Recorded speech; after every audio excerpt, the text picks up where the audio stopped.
Hey guys, I'm back. It's me, Jay. You're here to talk about a different issue today, a different topic today, a more lighthearted topic than what we talked about a couple minutes ago, and that is the birthday of George Lucas, the creator of Star Wars, turning 80 years old.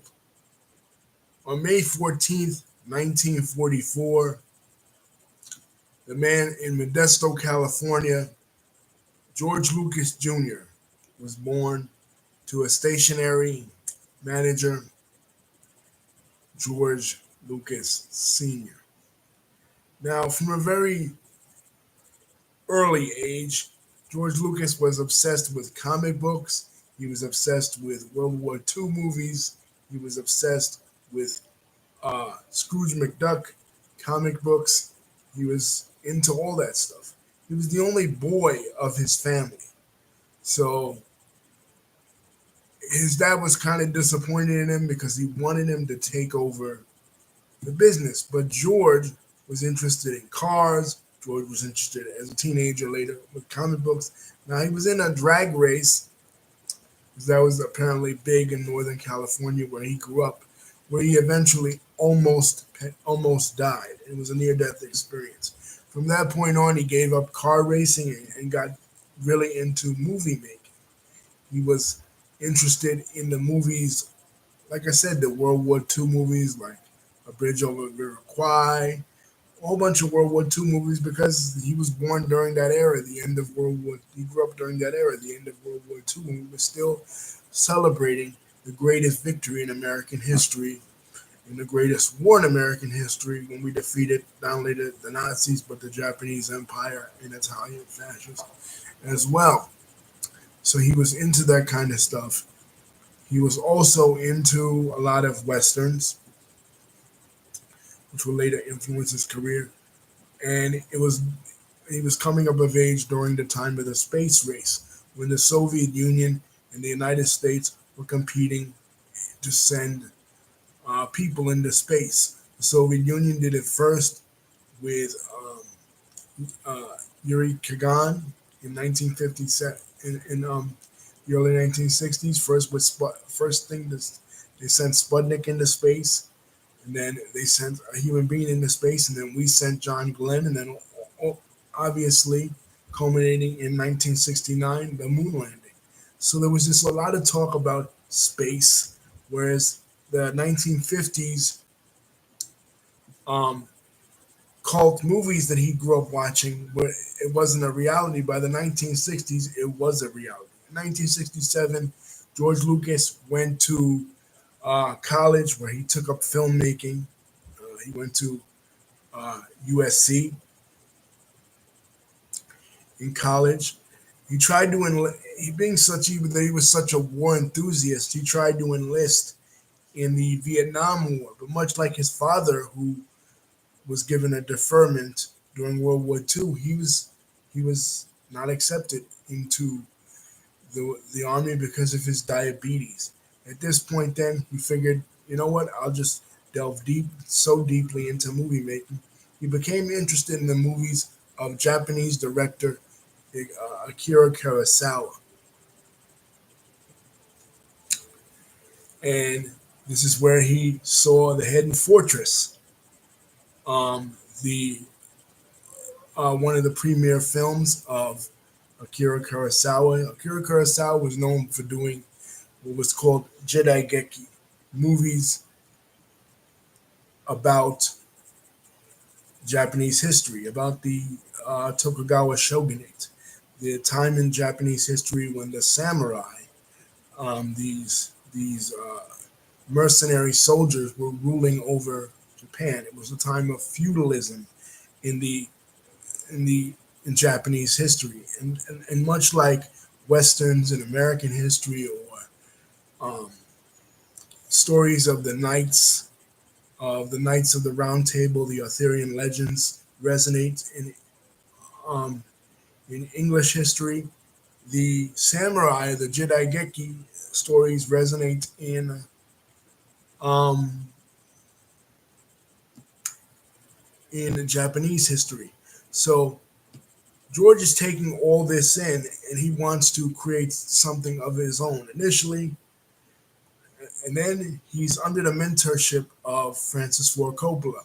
Many people know who Francis Ford Coppola is. Francis Ford Coppola is the person who brought Mario Puzo's novel to life in 1973's The Godfather, and basically created The Godfather and The Godfather 2, and his daughter Sophia created The Godfather 3. So he's the and also Apocalypse Now. He's the mentor to Lucas.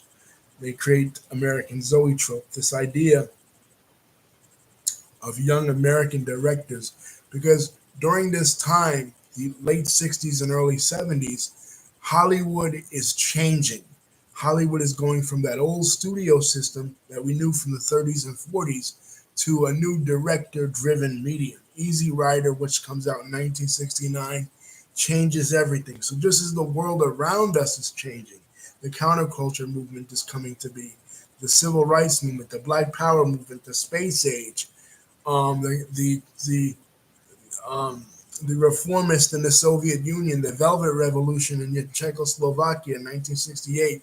All this is happening in the late 60s and early 70s. The riots in Kent University in 1970, which kind of parallel what exactly is happening right now in Columbia University, in the students' response to the Gaza protests. All this is happening. The world is changing, and directors of movies are finally taking control of the reins of movies, and the attitude of movies are changing. It's no more that nostalgia look back to the fairy tale worlds of the Wizard of Oz or to the romanticism of the American West. It's something different. It's a complete sea change. It's becoming now a director's medium. You have Steven Spielberg coming out. You have Francis Ford Coppola coming out. You have John Milius coming out, and you have George Lucas coming out. But um, Steven Spielberg would create his first feature in the early 70s, Jaws. Then you had the first blockbuster, the first summer blockbuster ever. Before that, a year prior to that, you had The Exorcist coming out. So movies are beginning to change, and Lucas is seeing this. So he comes out with in 1970, in the early 1970s, THX 1138, a futuristic um, dystopian tale about a society that's gone awry, like a society that's been overtaken by authoritarianism. Because one of the things that's happening in response to the hippie movement that is going on in the late 60s and early 70s is the rise of Nixon. Nixon winning the presidential election in 1968, and then in 1973 being busted for Watergate. So you have people in the counterculture movement that Lucas is involved with basically saying that, there's a real fear of the reemergence of authoritarian types of government like we saw in Italy and Germany. And that's basically what THX 1138 depicts. And then in 1973, Lucas scores his first hit, which is American Graffiti, a look back at the early 60s and his time in the car world, when cars ruled the world, and filled with um, classic cars and classic rock and roll hits that Lucas grew up with as a teenager. Basically, as an homage to his years growing up as a kid in Northern California.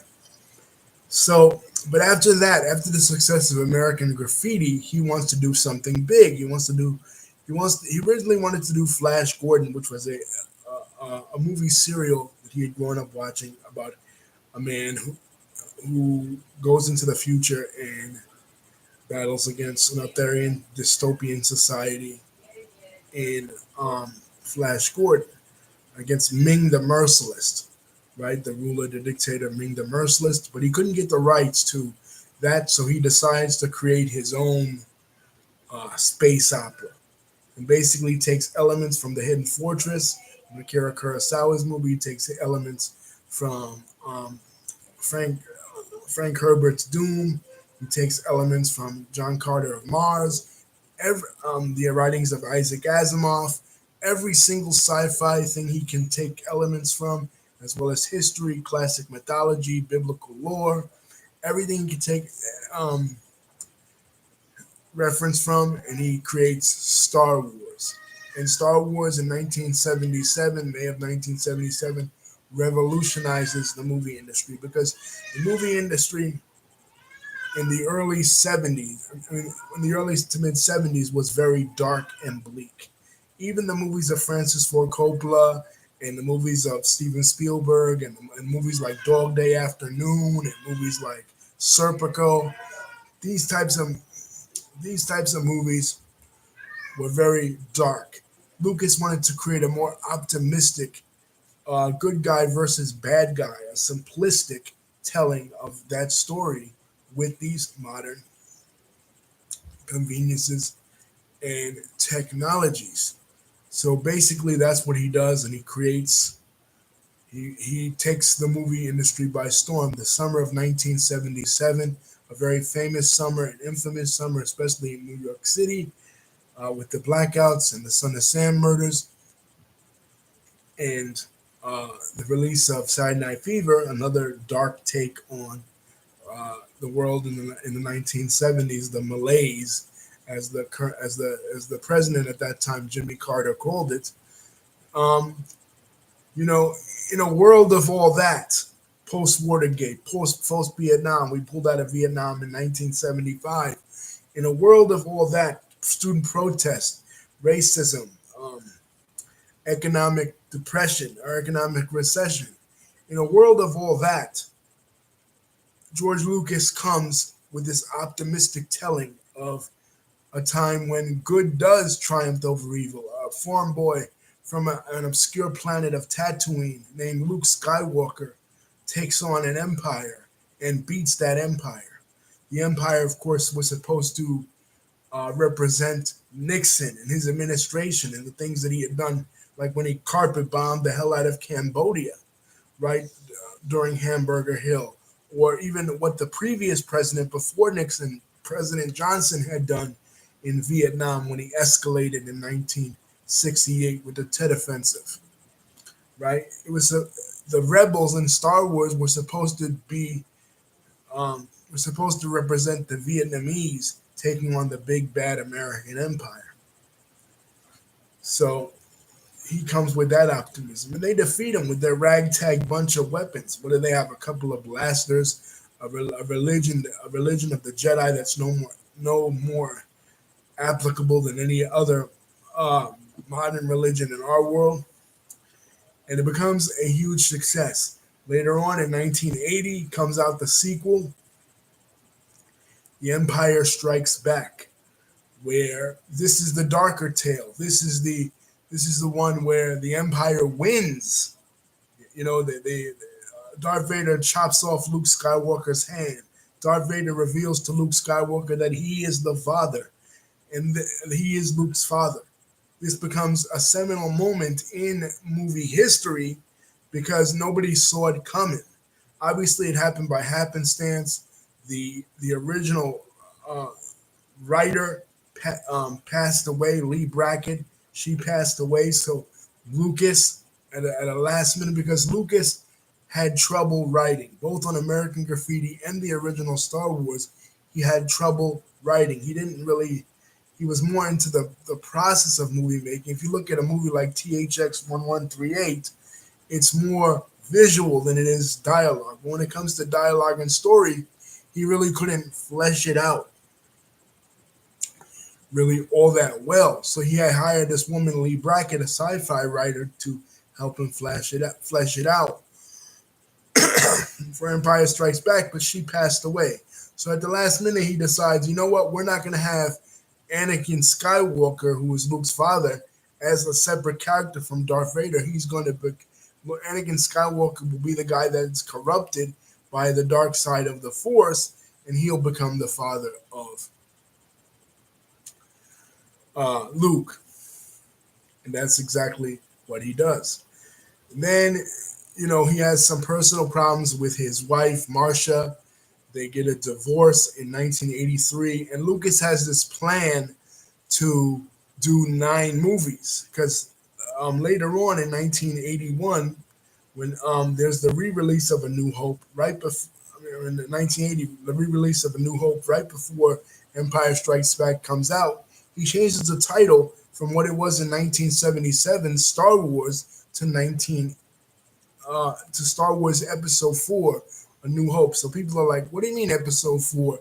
Did we miss a whole bunch of movies? Where are the other episodes?" Then he says in a lot of these sci-fi magazines, he goes, "Well, I plan to release not only two more other movies that'll complete this trilogy, but the trilogy that tells how Darth Vader became Darth Vader, and also the trilogy subsequently." Well, because of Lucas's personal problems with his wife, Marsha Lucas, that doesn't happen. He gets a divorce, and Marsha basically takes him for a lot of his money, and he wraps it up. He puts a nice bow on it. He reveals that uh, there's a part in episode 5, Empire Strikes Back, part 2, where um, Yoda and Obi Wan. Yoda and Obi Wan are talking, and Obi Wan says, "That boy was our last hope." And Yoda says, "No, there is another." It was supposed to be that the other was Luke's sister that was in the galaxy, thousands of kilometers away. But that doesn't happen. Eventually, they just reveal that Leia was Luke's sister, and it leaves us feeling very awkward because they kissed in episode 5. So, I mean, like, huh? But anyway, that's what they do in 1983. Darth Vader turns good.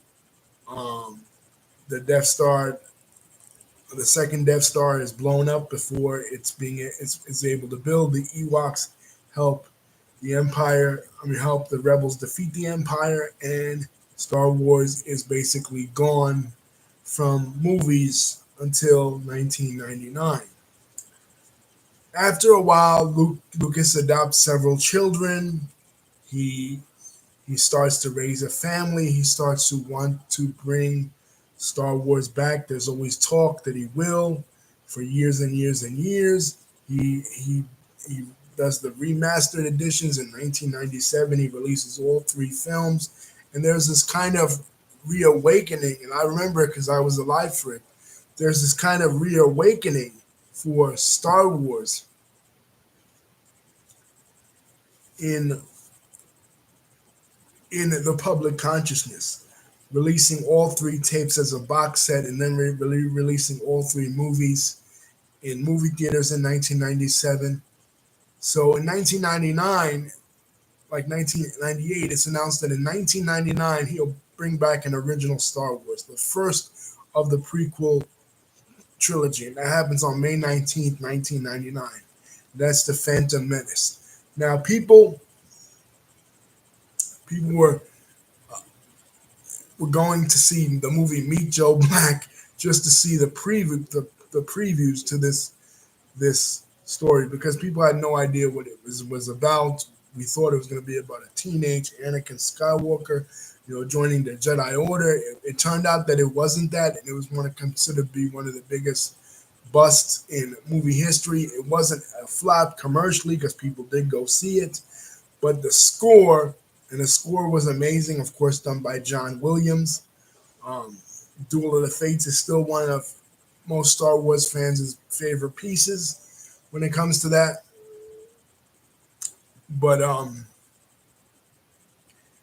it's not, it wasn't critically acclaimed, especially the character played by Ahmad Best. Um, Jar Jar Binks was maligned. It was confusing why they had a character like Qui-Gon Jinn if he's just gonna die in the movie anyway. And but fans held out hope, and in 2002 he came out with the second part of the trilogy, Attack of the Clones, that's considered the worst. It's really boring. The love scenes between Padme and Anakin are really awkward. And then in 2005, we thought he was closing the doors once again with he wrapped it up. He put a bow on it, and he wrapped it up, and he created Revenge of the Sith. Now, Revenge of the Sith is considered the greatest of the prequel trilogies. It has its problems as well, but it's considered one of the greatest. Hayden Christensen is given a lot of praise. Ewan McGregor, who plays the part of Obi-Wan, is given a lot of praise for it. And the action sequences are pretty badass, especially the duel on Mustafar. But when he becomes Darth Vader in the suit, and after Palpatine, Darth Sidious, reveals to him that he's the one that killed Padme, he goes, no! And everybody always laughs at that. Ian McDermott's performance as the Emperor is the best part of these three episodes, 1 through 3, the latter trilogies.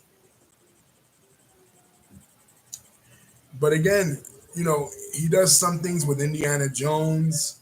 During the 90s, he did Young Indy. That's another franchise that he participated in with him and Steven Spielberg.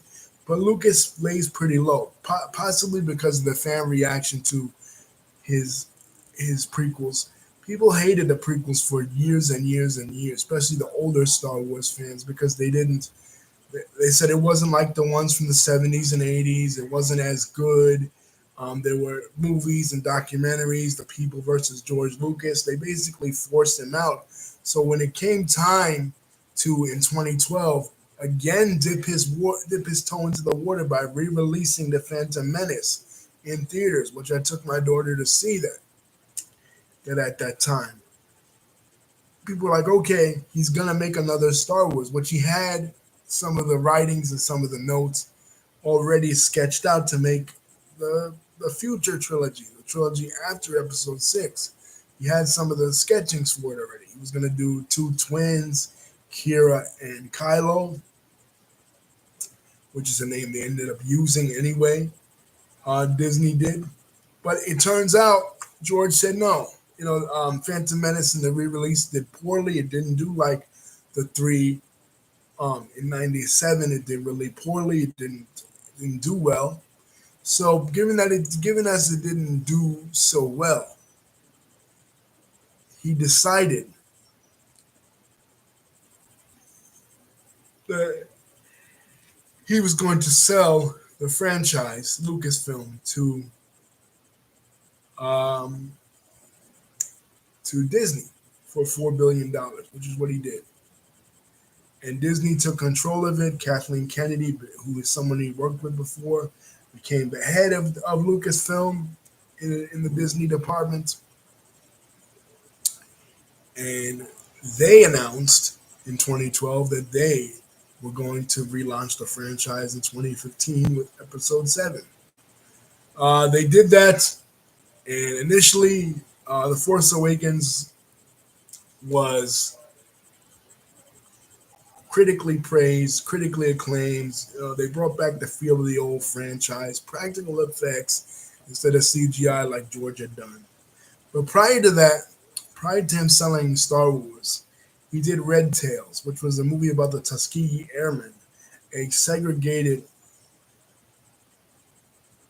unit of World War II fighters who basically won us a ton of battles during World War II. It was a pretty good movie, man. An all African American cast, and awesome. But Lucas, despite winning the Congressional Medal of Honor in 2015 was pretty much a bad year for him because Disney decided not to use any of his notes he had written down for Episodes 7, 8, and 9, and they went with their own ideas. And like I said, The Force Awakens had good responses. J.J. Abrams took over, who had just revitalized the Star Trek franchise, had taken over, and he did pretty well with it. But when it came to episode 8 and they had Gareth Edwards, no, not Gareth Edwards, sorry, that was Rogue One.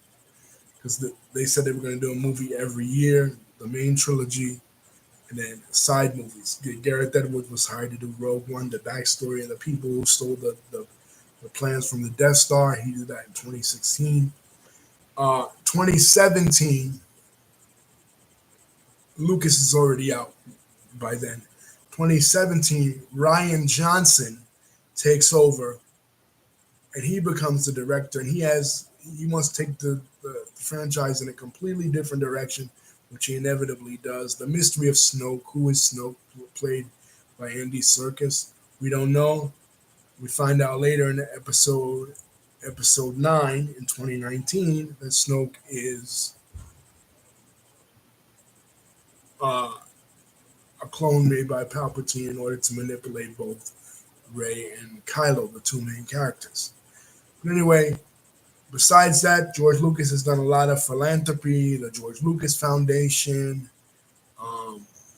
for kids in poverty, for kids studying the arts. He's built low-income housing in Marin County in California. He's worked closely with the Obama Foundation. He's a really cool person and a really cool laid-back person. And in my opinion, you don't know what you have till it's gone is a true adage that rings true when it comes to Lucas. Because we didn't know what we had. We made fun of George Lucas. We mocked George Lucas. But one thing you cannot say about the prequels, the difference between the prequels and the sequels. Okay, you may be the type of Star Wars fan that you only like the 3 movies. You only like the originals, right? A New Hope, Empire Strikes Back, and Return of the Jedi. You may not like the other things that Lucas or Kathleen Kennedy did, right? But one thing you could say between the prequels and the sequels that is different is that the prequels had a plan.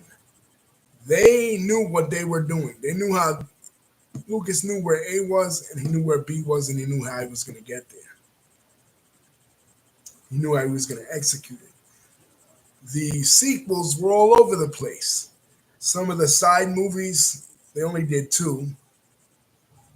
Solo, A Star Wars Story in 2018, and Rogue One in 2016. Rogue One was critically acclaimed and people loved it. Solo, directed by Lucas's buddy Ron Howard from Happy Days and American Graffiti.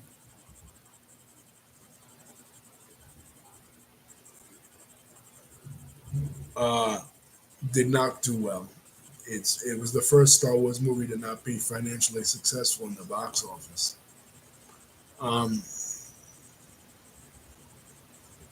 But they didn't know where they were going. You know, they were here, they were there, they were all over the place. And by the time they got to episode 9, it was a complete mess.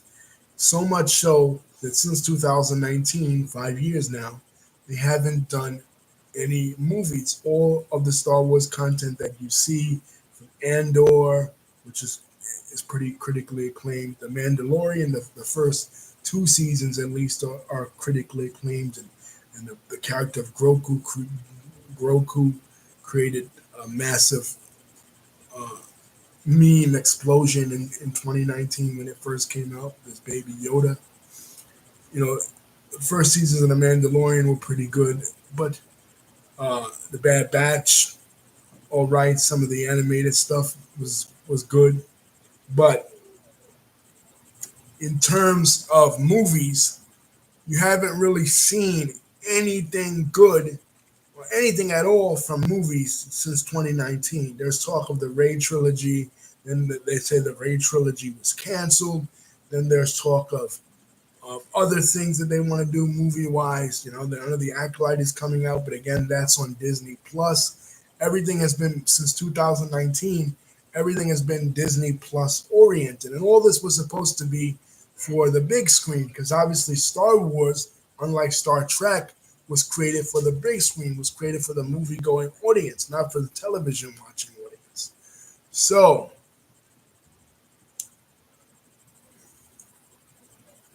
I say we didn't know what we had until we didn't have it anymore. We took George Lucas for granted. When Disney took over, we think, oh, well, Disney's on a roll. Look at what they've done with the MCU. Look at what they've done with their own animation department. Because, well, I'll say the MCU because they didn't release Frozen until a year later in 2013. And that was when they revitalized their own animation department. Before that, they were struggling. But say, for example, what they did with Pixar, which George Lucas, by the way, founded Pixar before passing it on to John Lasseter and Steve Jobs. Look what they did with Pixar, right? They did amazing things with Pixar after Disney took them over. So we figured they'll do the same thing with Star Wars, but they didn't. George Lucas, an interesting fact tidbit about George Lucas, his family visited Disneyland when it first opened up in 1955. And Lucas had been impressed with Disneyland ever since, so much so that he and Michael Jackson collaborated on a ride together, Captain EO ride. You know, Michael Jackson was known for working with the greatest movie directors on a lot of his videos, so Lucas was no exception. Anyway, happy birthday to George Lucas. I love you guys. Don't forget to like, comment, and subscribe. Hit the bell button. See my next video is coming out. Love you.